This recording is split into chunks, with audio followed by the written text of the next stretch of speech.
Hey, you sexy bitch. 1, 2, 3, 4, 5, 6, 7, 8.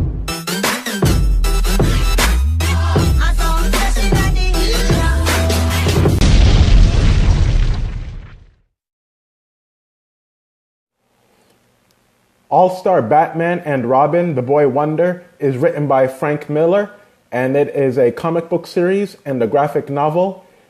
We all know who Frank Miller is, and if you don't, he is a legendary comic book author for Daredevil and The Dark Knight Returns. Very good book series, especially for comic book fans. And this graphic novel, it tells the reimagining of the origin of Dick Grayson and how Dick Grayson and Batman met, but it's a little darker tone, and the Batman offers him the chance to work alongside with him, in a way drafting Grayson into what Batman calls his war on crime.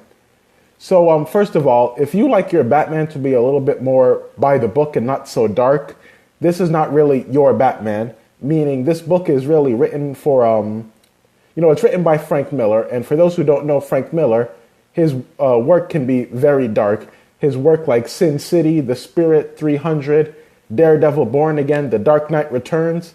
This guy has a list of very dark storytellings and that are very entertaining and actually well-written stories, in my opinion. The Dark Knight Returns has been called one of the best Batman stories ever told, and it has even inspired some of the plot points in Batman v Superman, Dawn of Justice. So in this graphic novel, it's telling the birth of the dynamic duo in a way. Batman and Robin are given, a grittier edge, and just it's really good, and I think most people who enjoy Batman will enjoy this graphic novel. And I think the artwork by Jim Lee and Scott Williams is absolutely amazing. It's really bold, it's colorful, it goes along with the story, and it's just really everything that you can ask for when it comes to artwork in a graphic novel or comic book.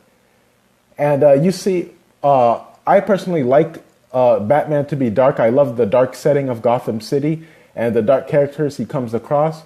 And, we all know Gotham City is a place filled with villains, but this Gotham City is bad. I mean, there are crooked cops. Just Batman is really dark. He uses profanity. Jim Gordon openly tells his mistress on the phone, is constantly talking to his mistress over the phone, and it's just a really dark setting that I actually think adds to the story. And if fans are expecting to read a typical Batman comic, well, they're in for a shock, because Miller's Batman is not really your typical Batman in a way. And also one thing I actually forgot to talk about was how bright this graphic novel is. Like the second you open it, or crack it open, it's just really colorful, it's bright, it's very glossy and bold, and just, I think Jim Lee is an exceptional artist.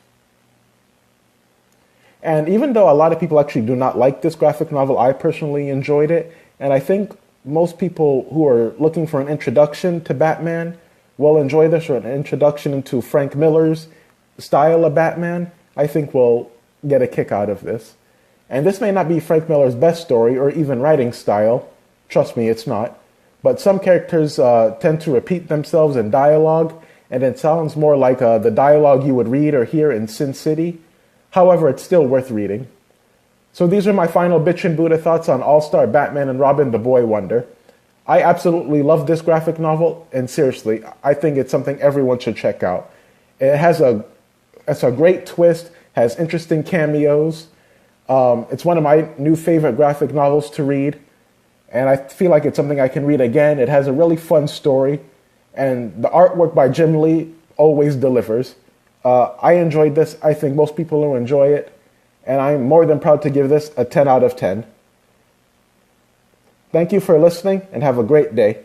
Take it easy. Bye.